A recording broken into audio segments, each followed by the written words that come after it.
प्रातः काल उठ करके पहले आप गंगा जी स्नान करेंगे, फिर भगवती गंगा से जल मांगेंगे, भगवती गंगा प्रकट हो गई, मगरमच्छ की सवारी, और किनारे पे धीरे धीरे मगरमच्छ आया ऊपर माते से गंगा, और हमारे हाथ में गंगा जल दिया कलश, और हमने उस कलश को पहले प्रणाम किया माते से गंगा को, फिर माते से गंगा प्रदत्त उस कलश को हमने लिया, और फिर हम प्रकट हो गए। माता माता माने गंगा माता जल में समा गई, अंतरित हो गई, और हम भी वहाँ से अंतर्धान होकर मनी मन पहुँच गए उस शंकर जी के मंदिर में जहाँ पर हमारी आस्था विशेष जुड़ी है। अब शंकर जी के मंदिर में वहाँ पर भगवती योग माया ने पूरी तैयारी कर रखी थी।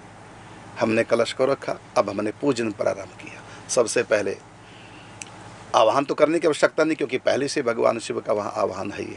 तो सबसे पहले हम पाद्यम समर्पयामी, थोड़ा सा जल डाला, चरणों को धोया, भगवान शिव का ऐसा भाव करके पिंडी पे डाल दिया।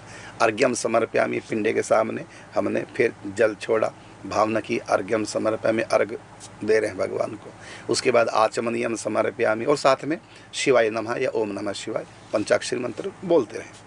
और उसके बाद फिर आचमन किया, उसके बाद फिर स्नानम समर्पयामी, फिर हमने वो कलश उठाया और गंगा जल से भगवान शिव का अभिषेक किया, इस प्रकार स्नान किया।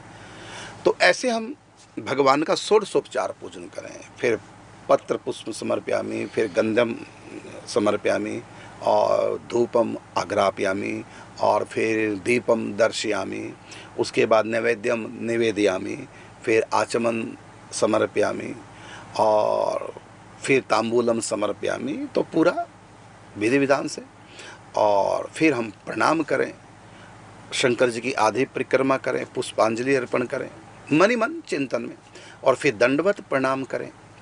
स्त्रियां हैं तो पंचांग प्रणाम करें, पुरुष है तो दंडवत प्रणाम करें। और जब दंडवत प्रणाम किया तो भाव किया हमने कि भगवान शिव पार्वती प्रकट हो गए हैं।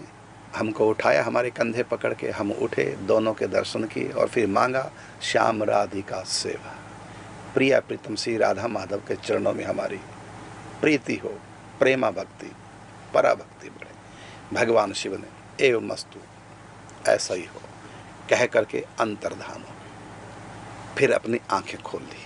प्रतिदिन आप अभिषेक करें भगवान शिव का, इस प्रकार से जो मैंने बताया। और उसके बाद फिर आंख खोल ली। ये है भगवान शिव का अभिषेक, मानसिक और प्रत्यक्ष में भी कर सकते हैं, पार्थिव पूजन कर सकते हैं, शिवलिंग जहाँ भी हो, और प्रत्यक्ष में भी आप करें और मानसिक भी करें। और हर समय आप अपने इष्ट का नाम जाप करें, शंकर जी को गुरु मान करके और वैष्णव मान करके, वैष्णव नाम यथा शंभु, ऐसा आप कर सकते हैं।